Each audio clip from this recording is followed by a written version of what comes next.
Star Trek Discovery Season 4. This is the full spoiler review. I have a review on my blog, soundandbettermyhead.com. There's very minor spoilers in there. I try to keep it as clean as I could while still talking about an entire season of a TV show. I gave this season a 3 out of 5. I flirted with the idea of giving it a 3.5, but I think it's just a little too disjointed, and I don't think some of the character individual story arcs really worked as well as they could have. I really enjoyed this season. I think it's one of their better seasons so far. I think the show has really found its now that it's found its little corner of the Star Trek universe to play with. It's in the future and it's doing its own thing, and it's not tied to trying to dance around continuity. I think it's gotten away from the really dark first couple seasons where there's lots of cussing and violence. I mean, there's still hints of that, but it's not like it used to be. It's not trying to be edgy. I think it's trying to be a little bit more of a modernized Star Trek. The general plot was, again, there's got some pacing issues, but I think the payoff was really strong. You have the DMA shows up, so the whole initial part of the season is about investigating this, trying to figure out what it is. Then it takes a big twist that it's not a natural phenomenon.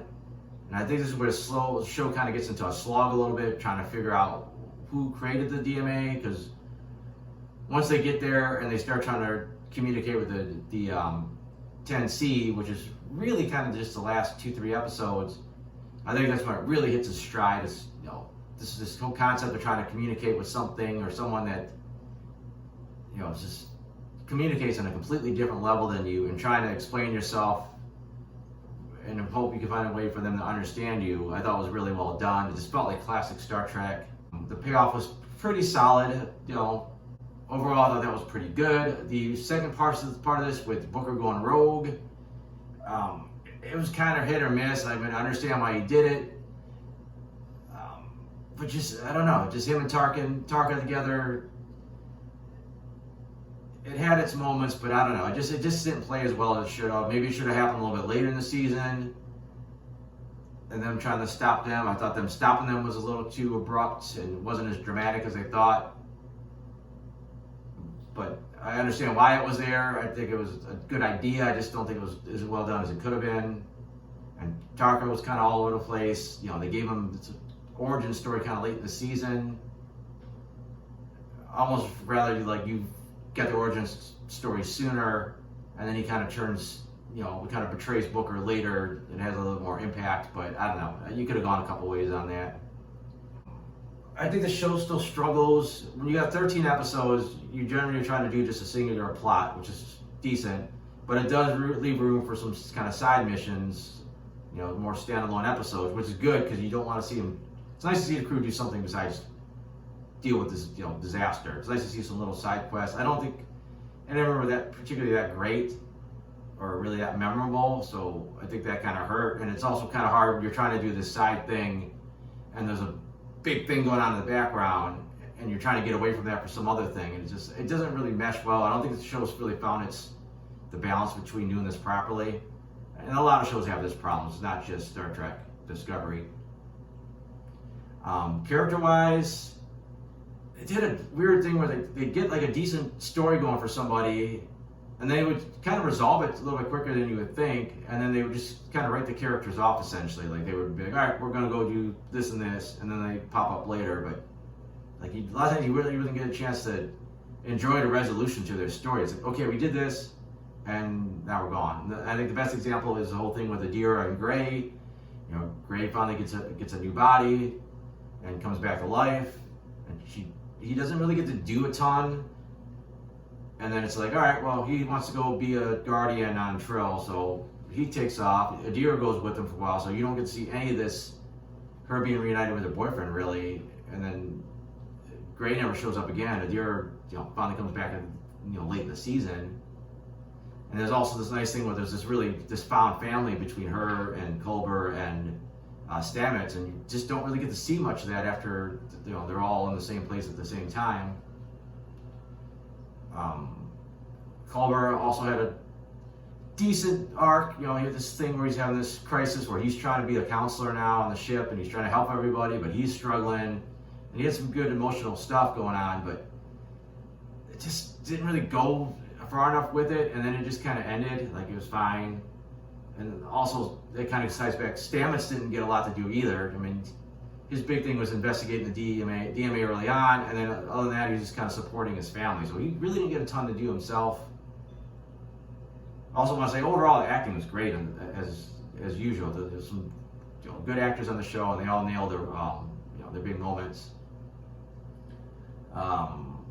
Tilly had the whole thing where something was just a little bit off with her, and it's like, when there's a sci-fi show, you think it's going to be something crazy, and then it ends up she's just not, I guess, satisfied where her career is. She gets this kind of random episode that helps her decide she wants to be a teacher at Starfleet Academy or instructor, which is fine, but then they basically write her off almost the entire season. She doesn't come back to the finale. I don't know if she's come back to the show at all or if she's done. I kind of get the impression that she's done overall, but I don't know. I mean, it's a good way to... if it's a write-off, it's a good write-off for her character, and it leaves room for her to pop up again, but again, you don't get a chance to really dwell on it because you don't see her once she goes to the academy. And then a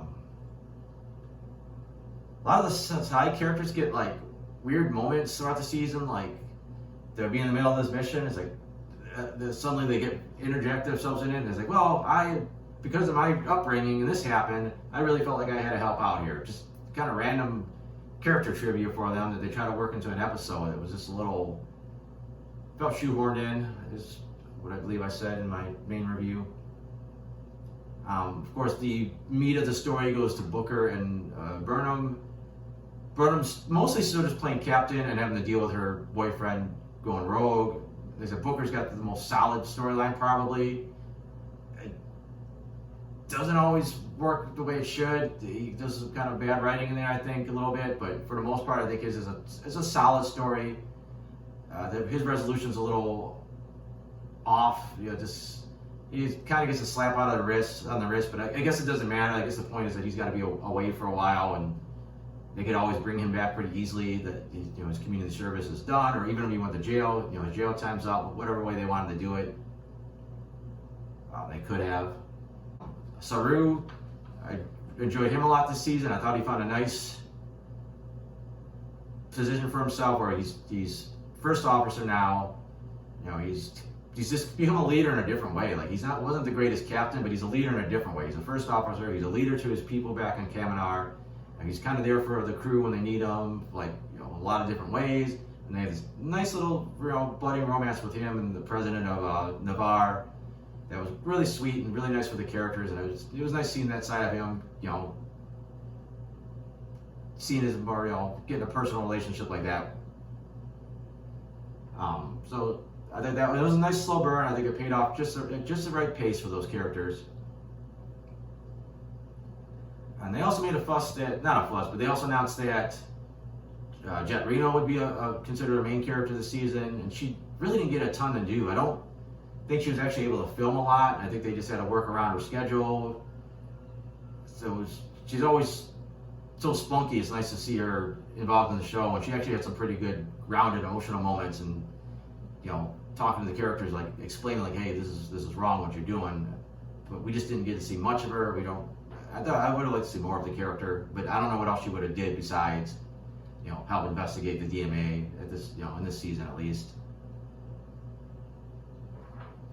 I think the show looks great as always. The effects are really well done. I like most of the designs. I like a lot of the aliens.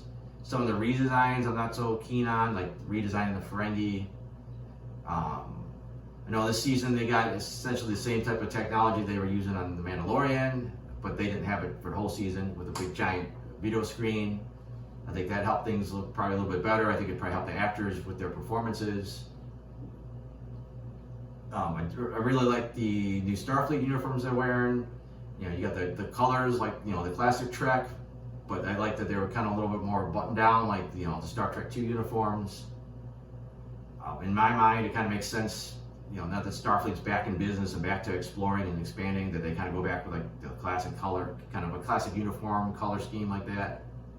The more brighter colors. I think that's about all I want to say about the overall show.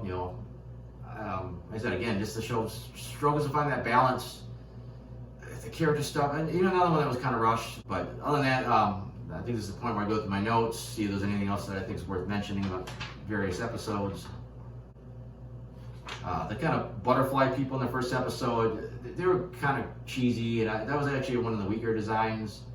I know it kind of went along with more of a classic Star Trek feel, which is fine, but it just didn't really do much for me. I was really on the fence about the new Federation president throughout the season. In the end, I ended up digging her character once we kind of got under the surface. I thought she was just going to end up being like this kind of bossy authority figure, and I don't know, you're so used to Cardassians being villains that when you see someone with partially Cardassian, you kind of think, oh, they're a bad guy.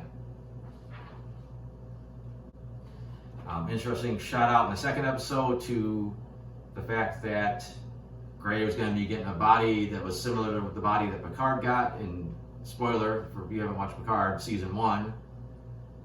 And also explaining that there's a reason not everybody got themselves a robot body and lived forever. It's just that the tech doesn't always work. So I thought that was a nice little shout out and kind of, explanation for that. It was nice.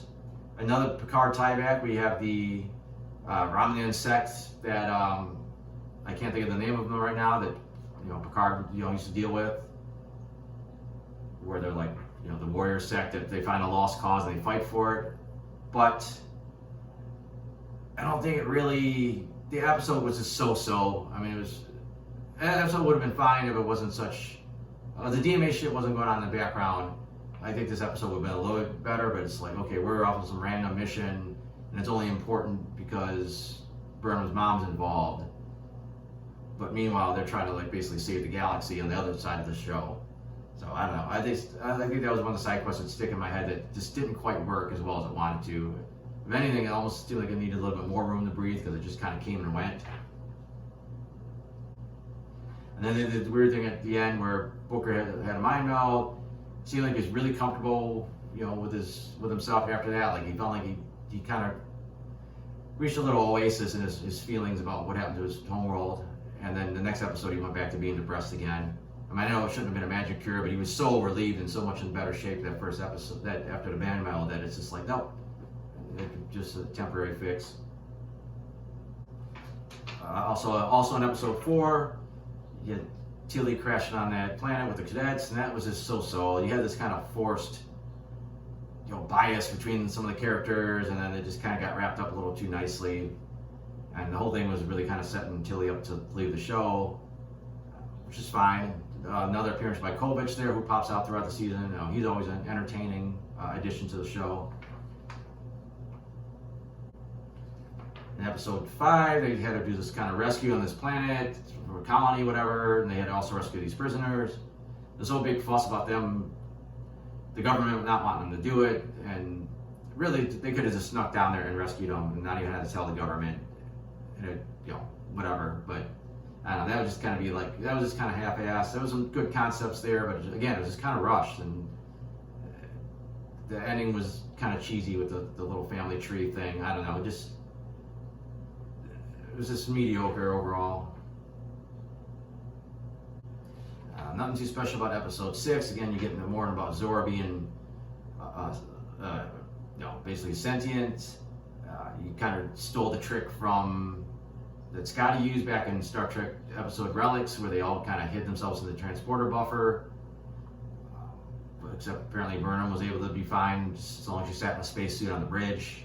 It seemed like they should have stuck her in the buffer at the last second and brought her out, but whatever. It was a decent episode. It kind of did like how they were just stuck in nothingness. Before all that, it was a cool visual. It's pretty obvious that Tarka had plans for the DMA besides just trying to stop it. Just his attitude, the way he was acting, you just knew while he was trying to convince Starfleet how to stop it that he wanted it for himself. It just At least it wasn't for like evil purposes, but should be very interesting to see that Starfleet's been working on a spore drive for basically all their ships, and they already had a working prototype. The only problem is, how do you pilot it, because you don't have, I don't know usually about the tardigrades. If you got someone like a Booker that could, use their mental abilities, they could also fly it. So maybe, I don't know, maybe Vulcans, so maybe some other races have the ability to pilot the ship. It'd be interesting to see where that goes, if they stick with that. Then you have an episode where they go to this shady bar base, whatever. They try to get, Booker wants to get the stuff for the weapon, and Michael's trying to stop him. There was some cute, almost overly cute interaction between them, where they're trying to like stop each other, but they're also trying to help each other at the same time. And it's almost playful, but it's almost a little too playful for the scenario. It's cool seeing a changeling there. I guess times are hard because the changelings are just out, cheating casinos instead of trying to conquer the galaxy, but whatever. There was a big episode for Osaka. Nothing special out of it, just nice to see her getting, some moments of shine. They brought Commander Nan back, which was decent.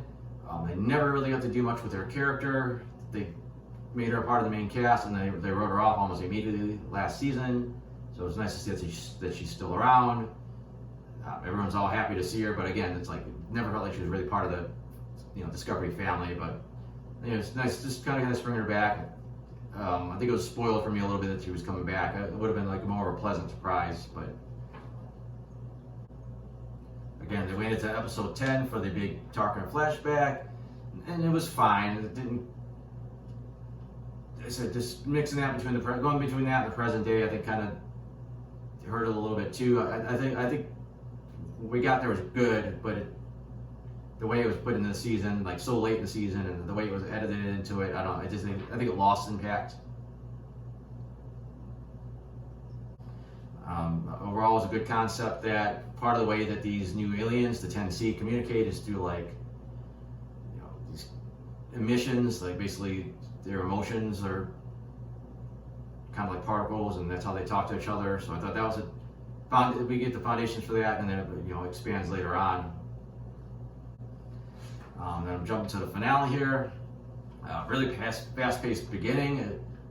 Had no clue that was the Federation headquarters flying around as a starship. So it took me a while to figure out what the hell was even going on, because it was so happening so quick, and then jumping back and forth. They really went fast. They went from barely being able to communicate to these aliens and going from simple phrases. There was even a point where they say what they want to tell them is just too complex. And then suddenly, like not long after that, they're having these full conversations back and forth with the translator. It just kind of jumped. I would have been fine with the progression if they didn't make the comment like, "Oh, we can't figure that out. That's too complex." And then it's like, "Oh, never mind. We got it down." There's a lot of death fake outs in the finale. Like I was almost emotional, because they needed someone that's basically to fly a suicide mission in a shuttle. Detmer stands up. I'm like, wow, they're gonna kill Detmer. There's this big reaction from, some of the other crew, and then the general from Earth steps up, like, no, I'll do it. So I go, whatever, okay, at least some, new character that, we'll probably never see again is gonna get killed off. And then even she gets saved at the last second. And then looks like they kill off Booker, which it wasn't a convincing death the way they did it. And of course, they end up bringing him back. And then for a minute, it looks like Vance, and then possibly Vance and Tilly could die on the starbase, and then they're fine. So it was just a lot of like, ooh, this character might die, and then it's like, no, we're just kidding. We just killed Tarkin, that's it.